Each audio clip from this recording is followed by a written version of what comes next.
Hi everyone, it's Diana, I'm Nick. and we are Team RCIA. It's Tuesday, and that means it's all things RCIA with us, Team RCIA.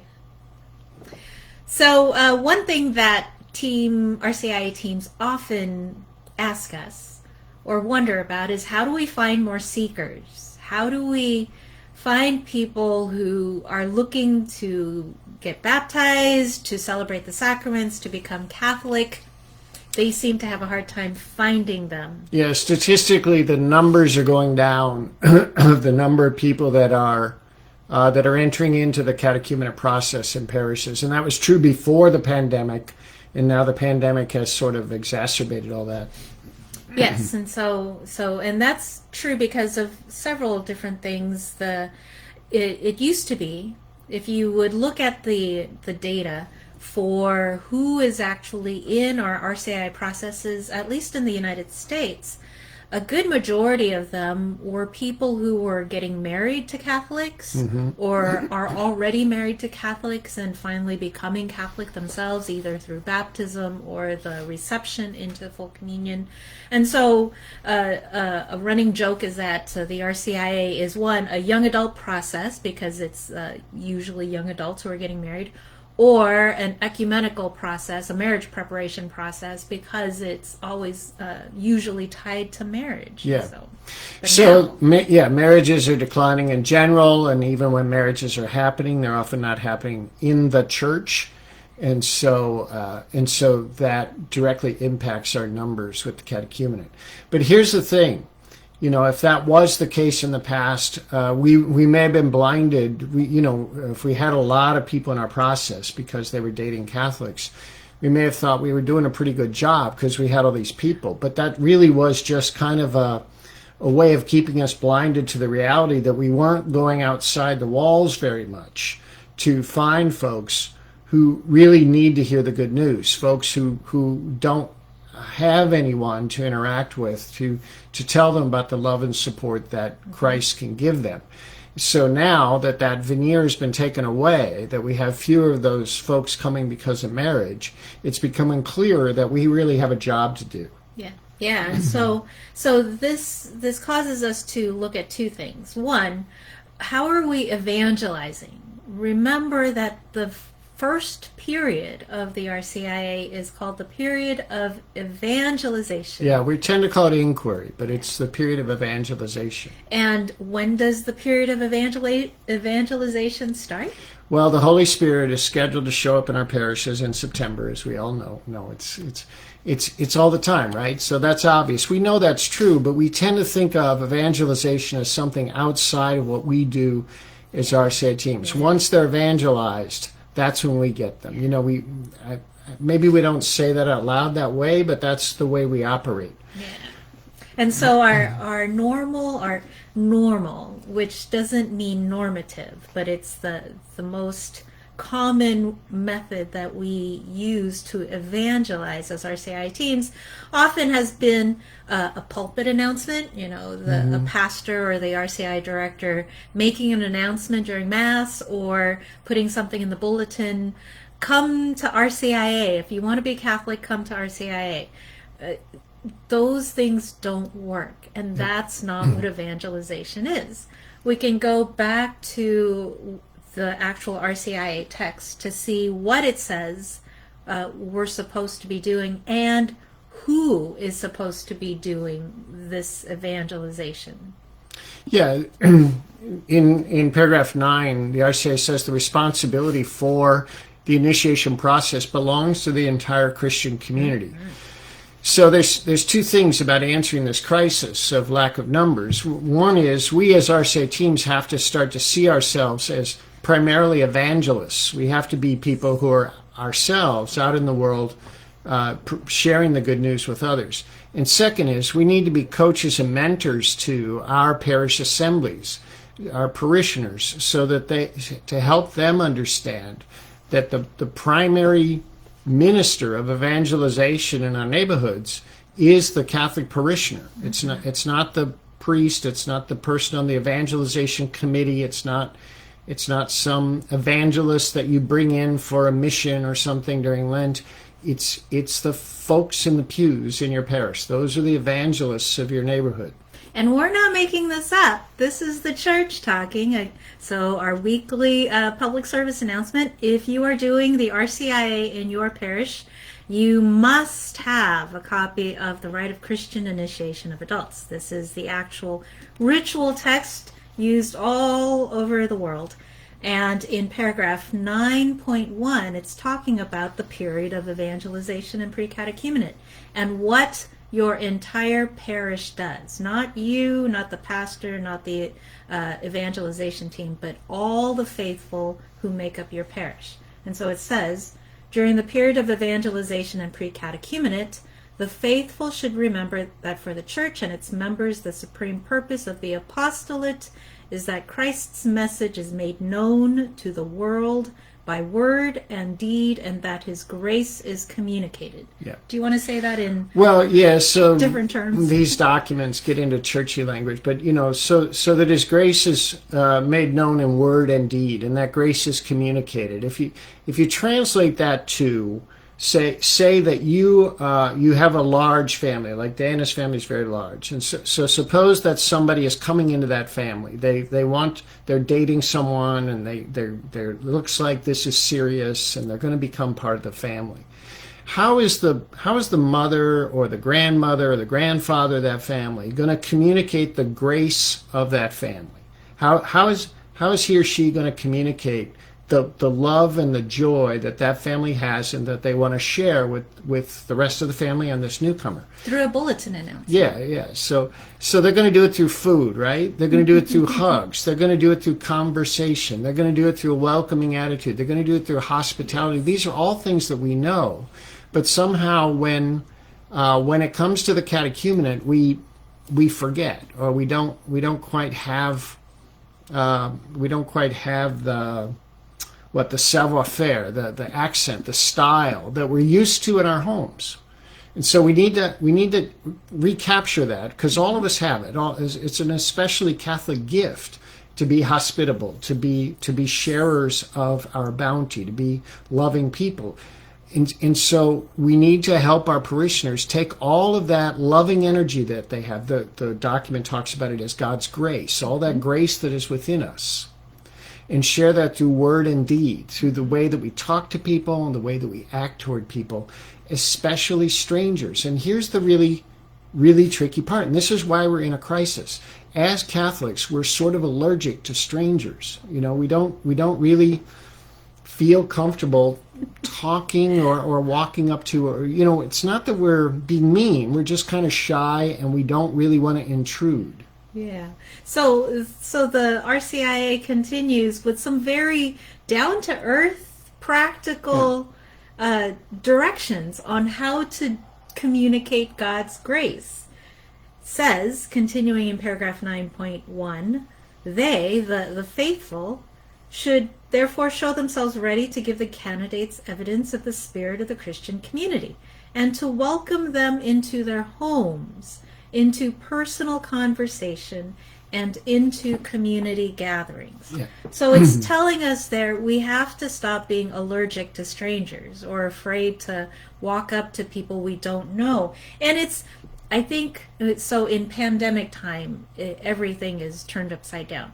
But if you recall, when we would gather together in person in our parishes on Sunday, who are usually the people that we talk to, that we say hi to?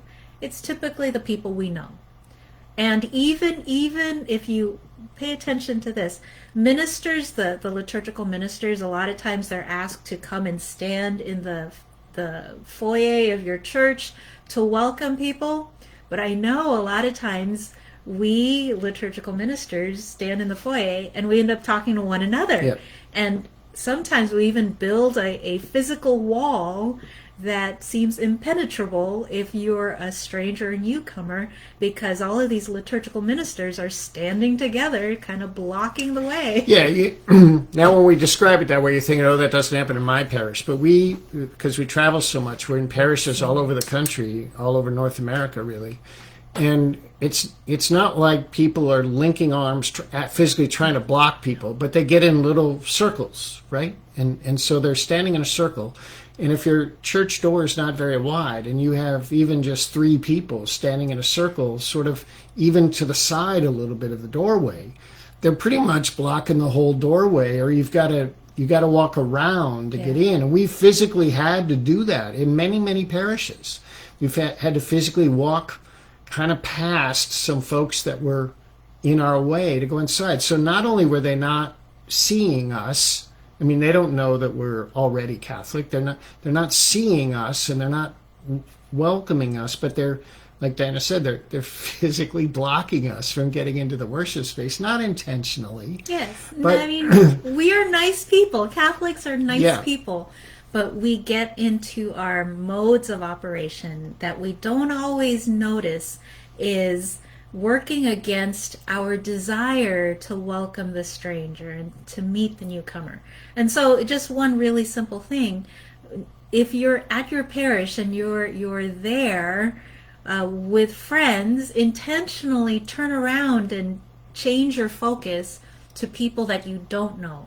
Intentionally look for the people that you don't know and pay attention to them.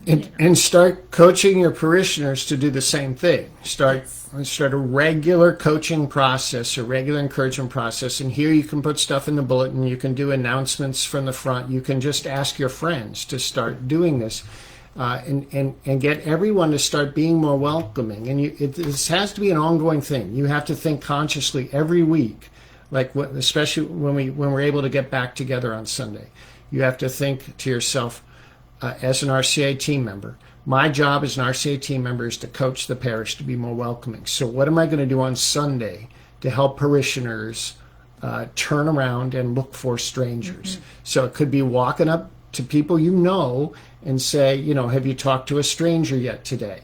It could be reminding the ushers to be looking for the stranger. It could be making an announcement from the front.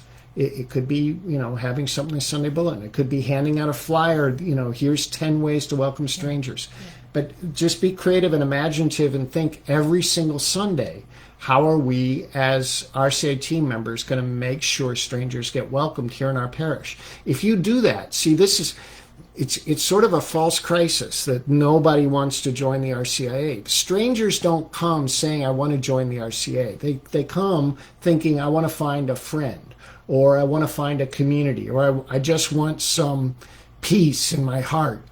And if we can just start to notice that they're in the room, then we will have more and more people then wanting to begin the journey of faith.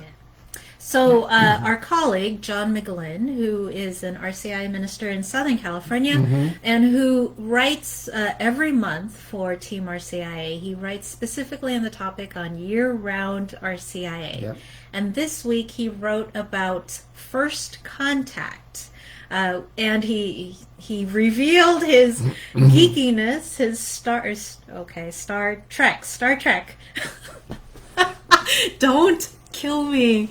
Star Trek geekdom, where he talked about how the first contact was so important to the Federation as they boldly go splitting infinitives where no human has gone before.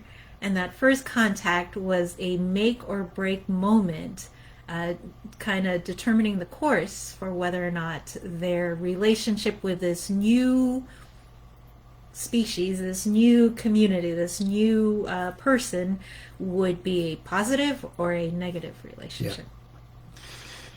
Yeah, so we want to provide a positive relationship for everybody who walks into our door, but especially the strangers. So John says, first of all, we have to be welcoming.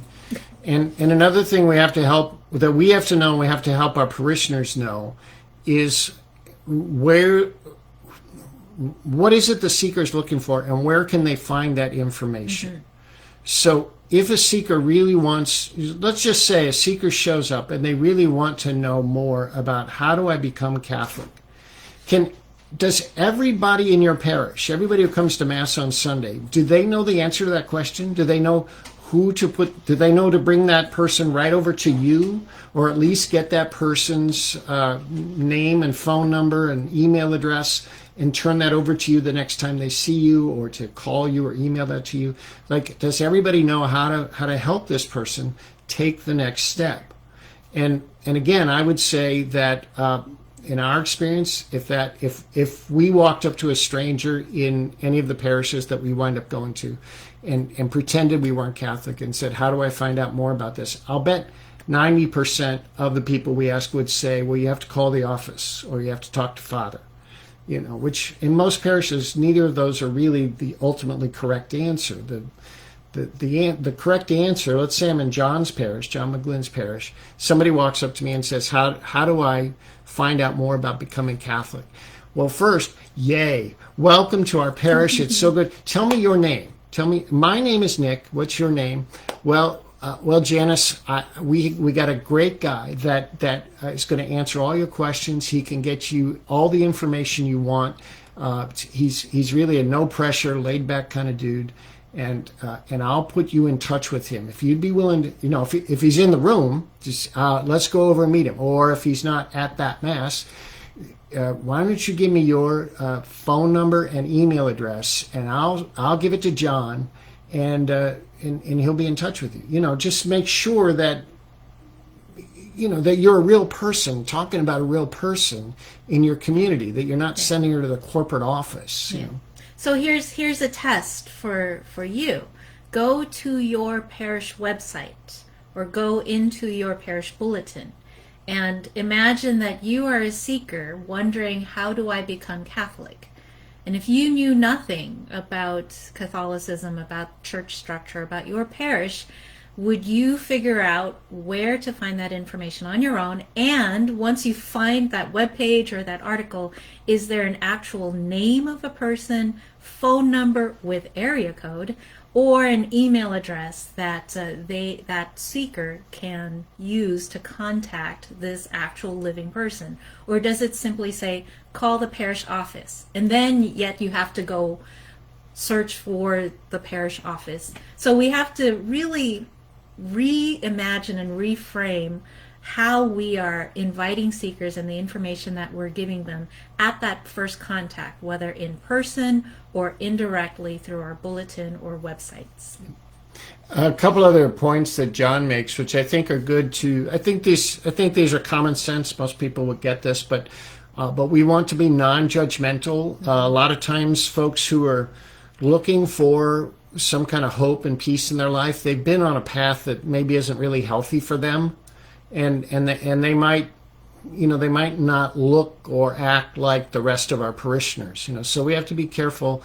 Like let's say it's a homeless person who's wandered in, and they may not have the right social demographic or social skills that we're expecting. Well, we should try to, as best we can, let go of our judgmentalism or our immediate prejudice about that kind of person, and again, think of this as a Samaritan on the road. This is a vision of Christ for us, that Christ is in the other. So if this is really Christ, how are we going to respond to people that are different than us? Yeah. The other kind of example for that non-judgmental first contact that I have often had is someone comes up to me and says, I want to get married in a year, and I love your parish, and it's so beautiful. It's got a really long aisle. And I really want to get married here, but I'm not Catholic. How do I become Catholic so I can get married here? And my immediate judgment is like, oh, this person has the wrong motivation, and they just want to use us, and it's all. And I have to set that aside. Yeah. Because John says something really good about what is happening at that moment, is that it's the Holy Spirit who is at work in that moment. Not this person, not you, but the Holy Spirit, for some reason, has brought this person to you in your parish at this very moment. And how will you respond to the Holy Spirit's action? And another kind of related point, he says, don't make any assumptions. And I think here, like, if someone says they want to be Catholic, what I can slip into, I automatically assume this is the path they're going to take, and these are the things they need to do, and we need to let go of some preconceived assumptions and let the Holy Spirit guide us, not to get too far ahead of things. Just focus on what's happening at this moment with this person right in front of us without assuming what's going to transpire, unfold for them in the coming months. Yeah, and so because as the new directory for catechesis has written about and has told us and reminded us, the journey for each person is completely different.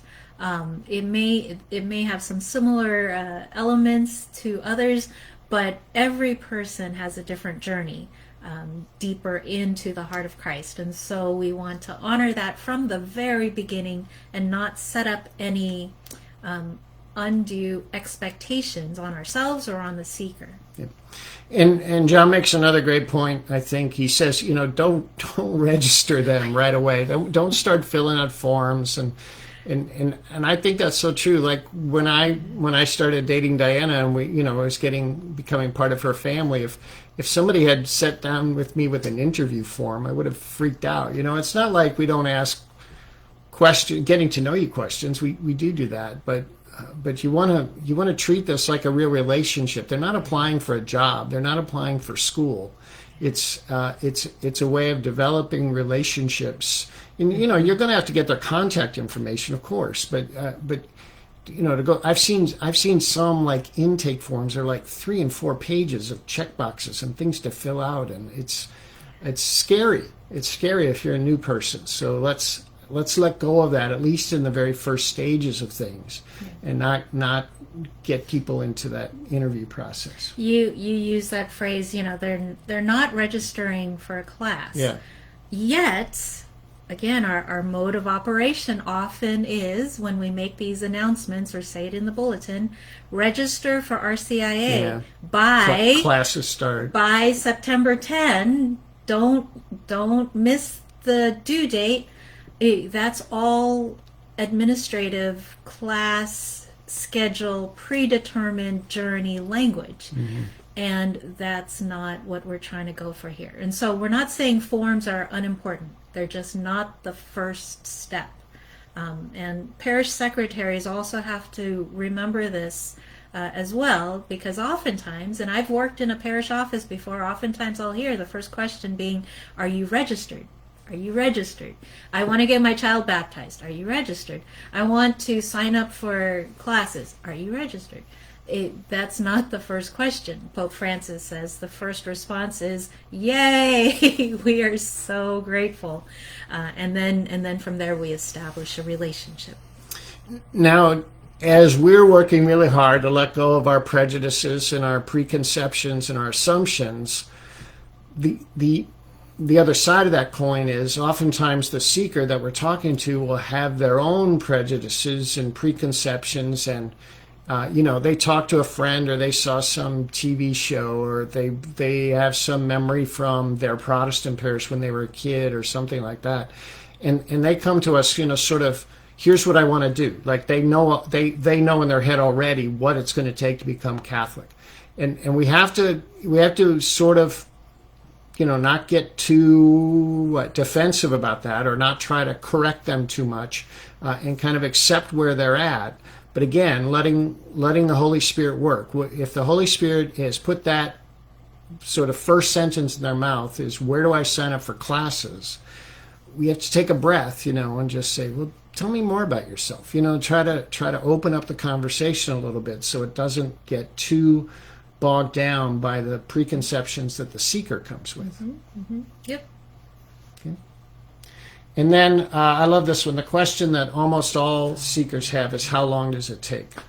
And we're getting, now some parishes, it'll say right on their website, we start on September 10 and you're done at Easter, and we know that's not true, that it depends again on the Holy Spirit. But if you say to a seeker, well, we don't know, it depends on the Holy Spirit, that's going to feel off-putting to them. So what I like to do is tell them, you can start participating in our parish as soon as you want. If you want to start right now, if you want to spend a few weeks getting to know us, but you can start doing pretty much everything Catholics do as soon as you want to.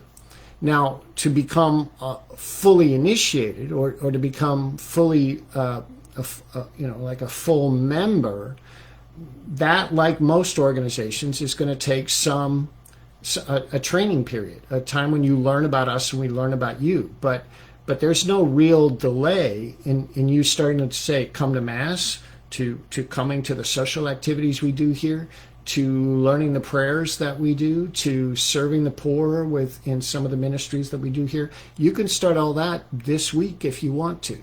So you give them a way of saying, there's not going to be a delay in you starting to do the mission, or to find hope, or to find joy in your life. But there is more than that. It's not like that's all there is. Now, if, like Diana said, they come with an agenda, I want to get married this coming May, and they're talking to you in December, well, that's a longer conversation.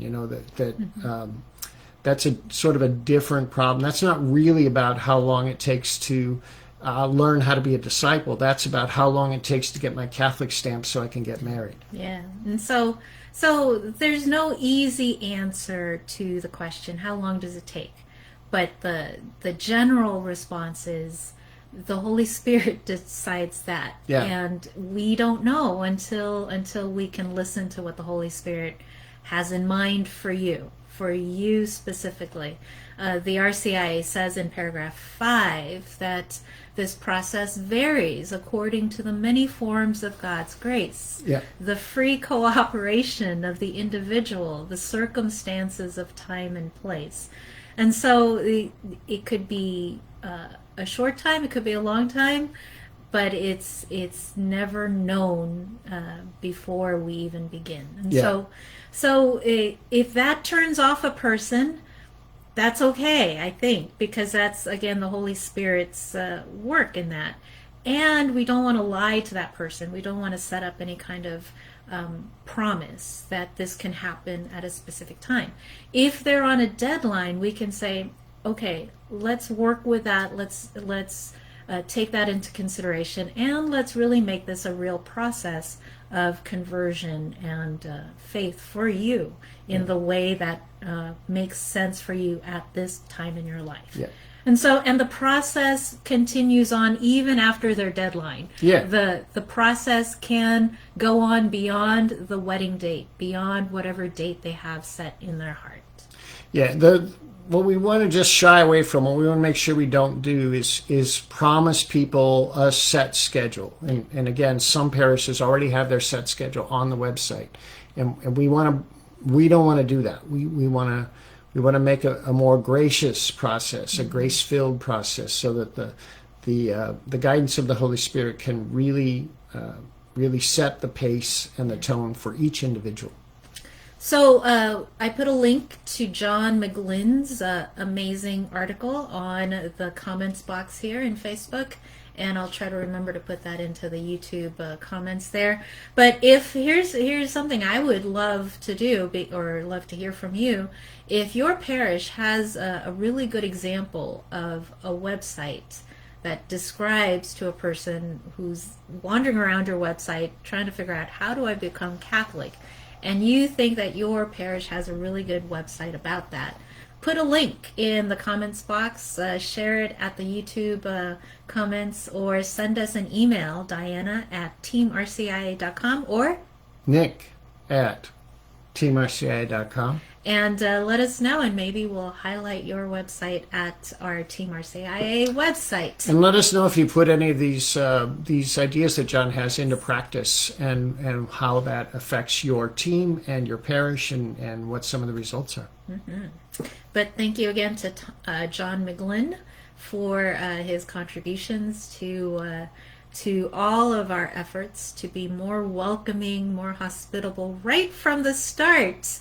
Right from the beginning of our relationship with every seeker. So, and I hope you like Nick's shirt here. Do you want to tell us where you got this? I got this in Australia, and one reason I like it is it sort of resembles or reminds me of some of the indigenous art in Australia. It's not an indigenous art piece, but it reminds me of some of the styles of some of the indigenous artists. I can't remember which city or town we were in where you got it, but it was at like a resale shop. Yeah. Oh, at a Vinnie's. What do they call it? St. Vincent de Paul. They call them Vinnie's, the Vinnie shop. I don't think it was a St. Vincent de Paul shop, but it was like that. So it was kind of funky and cool. So anyways, that's what's going on here this week at the intergalactic headquarters for Team RCIA, otherwise known as San Jose, California. So. All right, everyone, take care. Go have first contact. Go. Boldly, only 6 feet apart, though. Boldly go. Yeah. Where no RCIA team has gone before. All right. Thank you.